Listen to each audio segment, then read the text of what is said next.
Assalamualaikum warahmatullahi wabarakatuh, Bu Ulfa. Ya, Assalamualaikum warahmatullahi wabarakatuh. Oke, selamat siang. Ya, selamat siang. Oke, mengganggu waktunya apa tidak ini, Bu Ulfa? Oh, bukan, nggak apa-apa. Santai ya, Bu Ulfa ya. Jadi hari ini adalah dari bagian tugas saya sebagai calon gubernur angkatan ke-7. Jadi saya itu ada tugas sebagai supervisi kelas. Jadi ada 3 tahapan di supervisi kelas. Jadi hari ini di pertemuan ini namanya pra observasi. Nanti setelah ini saya akan masuk ke kelas ini dengan itu supervisi. Nah, nanti setelah supervisi ada satu lagi posisi yaitu pasca observasi. Jadi maksud saya ini bukan berarti saya sebagai yang lebih tahu atau yang lebih pintar atau yang menggurui dengan saya sebetulnya malah belajar dari Bu Ulfa sebagai guru, ya kan.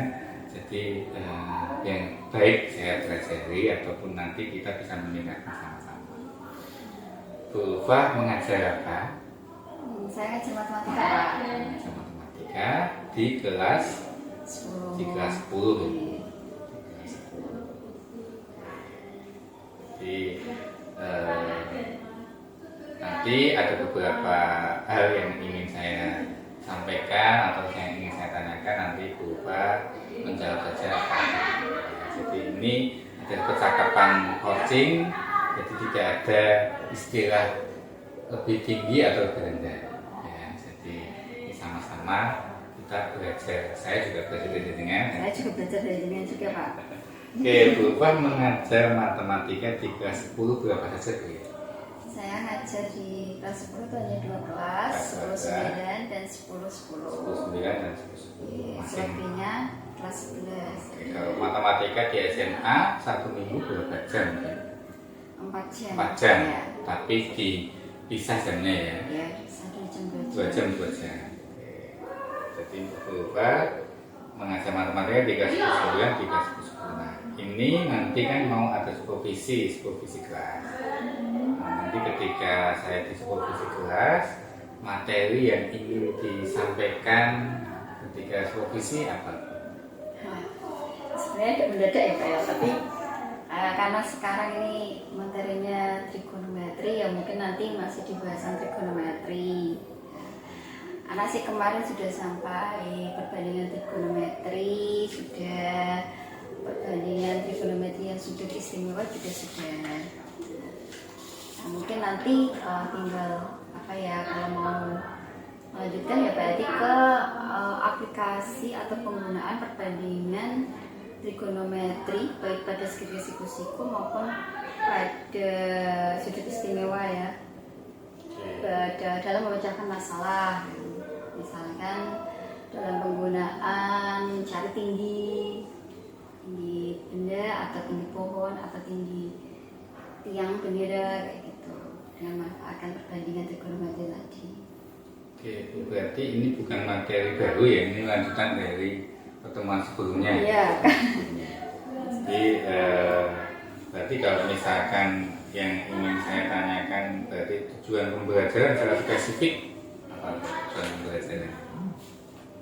Peserta didik mampu mengaplikasikan perbandingan trigonometri dalam memecahkan masalah sehari-hari. Ya, intinya seperti itu ya, Pak ya. Menarik, mampu mengaplikasikan Ya, secara sederhana lah ya. dalam kehidupan saya.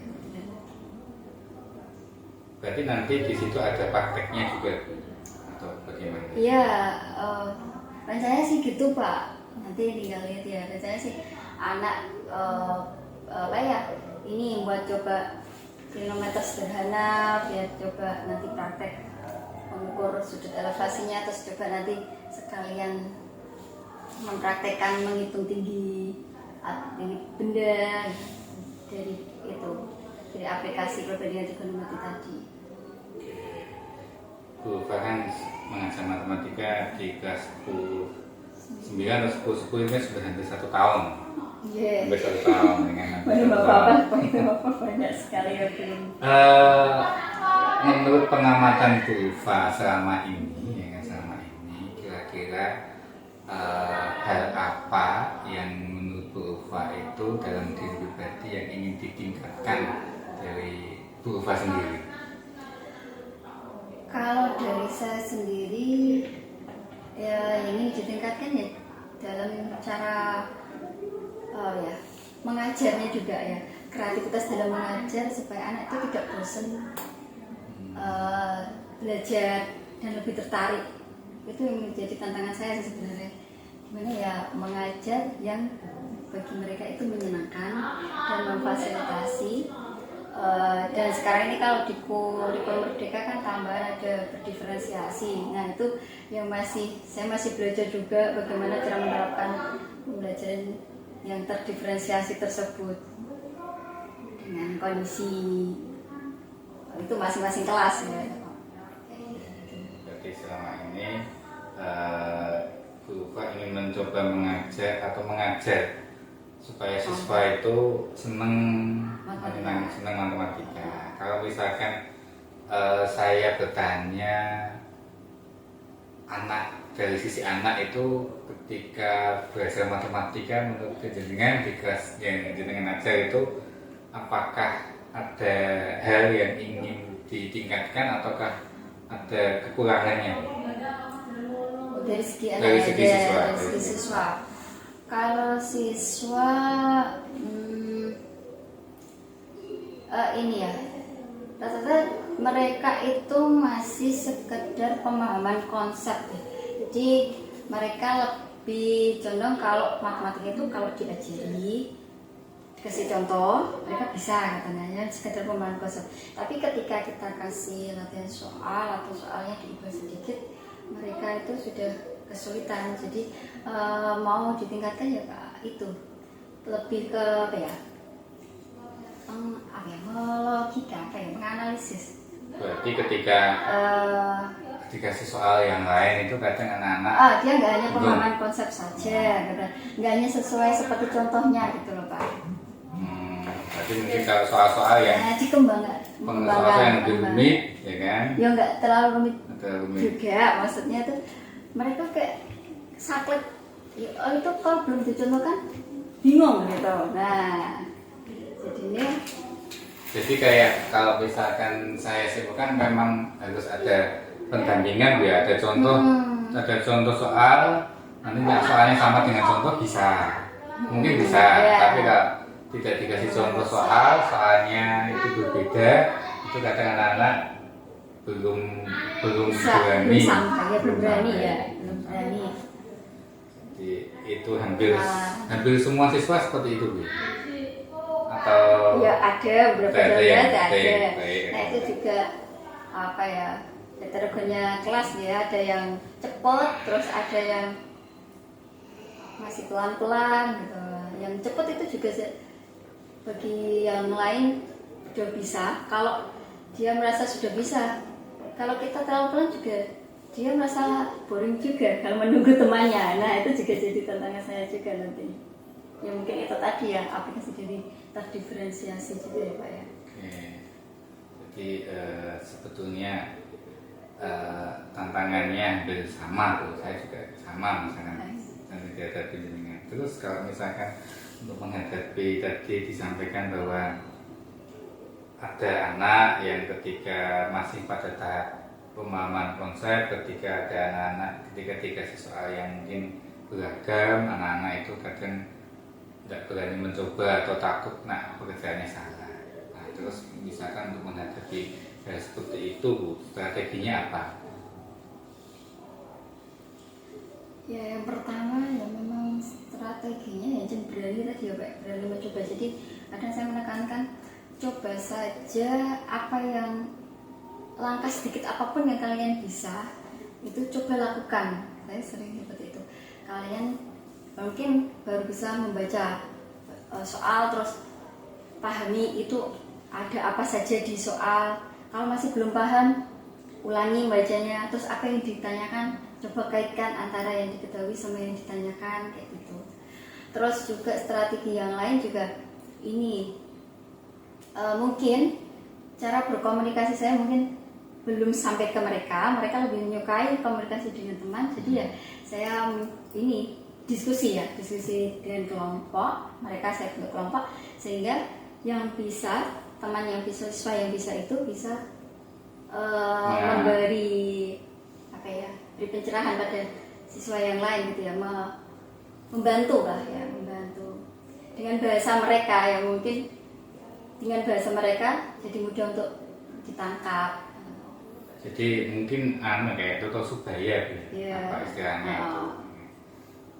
Jadi kalau misalkan kita mengidentifikasi kalau dibuat skala itu ya, kemampuan matematika di kelas jenengan itu kalau misalkan ada skala 0 sampai skala 10 ya kan? Kalau 0 itu misalkan paling rendah, 10 itu paling tinggi. Kira-kira saat ini ya kan, saat ini menurut jenengan itu ada di angka berapa? Kalau keseluruhan ya, kata-kata ya, kita katakan rata-rata karena berapa ya Pak, mesti ada pencilan Pak, sekelas ada pencilan, rata-rata bisa segini, nanti ada yang pencilan mesti meja satu gitu. Ada yang juga anjlok, ada yang anjlok gitu. Kalau rata-ratanya mungkin ya 7 ya. 7 itu ya, menurut saya sudah bagus ya Bu ya. Maksudnya dalam artian iya ya, bisa ya segitu. Ya oke, segitu 7. Nah, saya juga belum bisa karena kadang juga apa ya, materi kayak gitu kan juga mempengaruhi ya keadaan siswa. Nah, oke, kalau misalkan itu tadi ada di angka 7. Nah, jenengan punya keinginan, pasti setiap guru itu kan punya keinginan untuk menaikkan atau minimal ada yang perlu ditingkatkan. Nah, kalau dari 7 itu jenengan ingin menaikkan menjadi berapa Bu? Kalau harapan kalau boleh berharap ya memang ya tetap naik di atasnya 7 ya 8 gitu ya Pak ya. Oke, berarti harapan ya Pak ya. Harapan, jadi namanya harapan Bu. Tapi kan untuk mencapai harapan itu kan juga perlu action ataupun rencana-rencana yang jenengan perlu persiapkan, ya kan? Nah, itu dalam waktu ke depan ini ada enggak kira-kira seperti itu untuk mewujudkan menjadi 8 itu, kira-kira langkah-langkah strategis yang jenengan sudah siapkan itu apakah dari jenengan pribadi, apakah dari siswa ataukah yang lain? Jadi misalkan saya ingin membuat anak supaya nilainya tinggi-tinggi, ya bisa saja soalnya saya pemuda, ataupun bisa saja saya hanya memberikan motivasi ataupun gambaran-gambaran yang lain. Jadi itu seperti kayak angka-angka. Nah, jenengan pasti kan sebagai guru itu kan punya angka-angka untuk menaikkan dari 7 ke 8. Nah, kira-kira apa rencana ke depannya?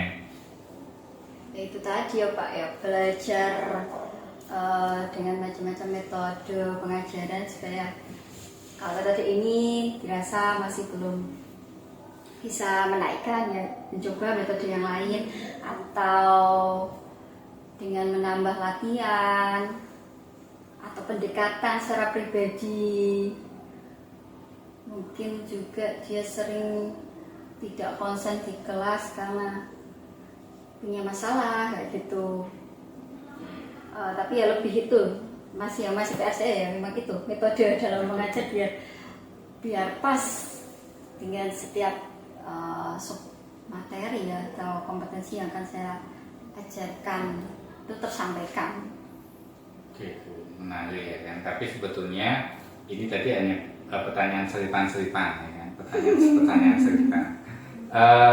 Kita kembali ke tadi tujuan tadi kan, tadi tujuan pembelajarannya ketika kita nanti berada di kelas itu ingin mengaplikasikan dalam kehidupan sehari-hari, ya kan. Berarti nanti di kelas itu jenengan kan pasti ada model pembelajaran ataupun metode yang ingin jenengan terapkan. Nah, rencana ke depan, rencana besok, kemungkinan besok hari Selasa Bu ya. Kalau tidak ada halangan, apa metode atau model yang ingin dipakai itu apa? itu aja diskusi kelompok. Nanti sih gitu diskusi kelompok nanti sambil praktik ya, membuat apa ya kronometer sederhana mungkin nanti biar mereka bisa mencoba mengukur sudut elevasinya dan mengaplikasikan kira-kira nanti kalau posisi seperti itu nanti perbandingan dari tadi yang tepat apa. Saya sih gitu gambarannya, tapi nanti nggak tahu di kenyataannya kadang kan berubah dengan kondisi anak. Berarti nanti menggunakan diskusi kelompok, berarti sebelumnya peserta didiknya dikelompokkan gitu ya. Oke, berarti sebelumnya dikelompokkan. Terus nanti ketika selama pembelajaran pastikan sebagai guru juga pasti ada pengamatan atau hal yang ingin dinilai dari siswa. Ya, jadi yang ingin dinilai sebagai bahannya jenengan sama pembelajaran apa Bu yang ingin dinilai? Yang ingin dinilai ya proses ya, mungkin kalau dalam kelompok itu mungkin keaktifan dia, kontribusi dia dalam kelompok kalau dari segi kelompoknya. Terus nanti rencananya kan setelah kelompok kan juga saya kayaknya sih dipresentasikan, jadi itu ya juga bisa dalam mengkomunikasikan, komunikasi mereka mungkin menceritakan ulang atau membuat video atau laporan kayak seperti itu dari hasil mereka diskusi dan hasil mencoba tadi sama yaitu pemahaman konsep ya, termasuk karena itu kan sebagai aplikasi berarti kan dia harus mengetahui konsep dasarnya terlebih dahulu. Oke, menarik ya. Jadi saya sebetulnya tidak sabar melihat jenengan ketika di dalam kelas ya, keaktifan dan sebagainya. Ini saya sudah menerima PP-nya jenengan ya kan, yang nanti akan saya juga lihat. Selain PP, apakah ada yang lain yang dipersiapkan buat? Ya mungkin nanti alat ya, alat dan bahan, tapi ya nanti yang sederhana aja Pak, yang tidak memberatkan anak. Berarti alat dan bahan itu apakah kronometer jadi atau Coba buat aja, buat aja besar lah. Kalau jadi nanti kan mahal kan, busur yang besar mungkin mereka karena ini juga waktunya sebentar, lebaran juga. Mungkin yang mereka punyai. Oke Bu, jadi terima kasih ya kan, sudah mau meluangkan waktunya. Ini adalah tahap observasi supervisi, supervisi. Di nanti setelah ini masih ada beberapa tahap lagi. Semoga Bu juga tidak keberatan. Sekali lagi saya tekankan, ini tidak untuk saya bukan sebagai yang paling pandai atau yang paling pengalaman. Sama-sama kita bisa belajar atau Bu juga bisa menceritakan pengalamannya, jadi bisa mengoptimalkan kemampuan. Saya percaya kemampuan Bu sudah bagus.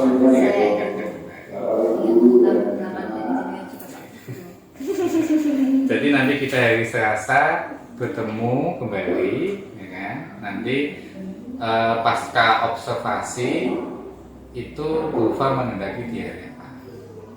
Atau langsung setelah itu, setelah mengajar ataukah di hari berikutnya? Lihat gimana kalau lihat jadwal nanti habis aja ya Pak ya, saya nggak mau menjanjikan dulu. Lihat jadwalnya Bu ya, yang padat ya. Kadang-kadang ada jadwal dari sekolahan juga atau ada acara apa. Oke, baik Bu, terima kasih. Ini sudah selesai observasi saya. Nanti kita ke tahap berikutnya di supervisi akademik yang ada di kelas. Nanti saya akan mengikuti Bu belajar di kelas. Mungkin saya akan mengambil beberapa dokumentasi dan beberapa catatan yang akan saya bawa, termasuk FPP-nya jenengan ini juga akan saya bawa. Terima kasih Bu sudah meluangkan waktunya. Semoga besok hari Selasa diberikan kelancaran.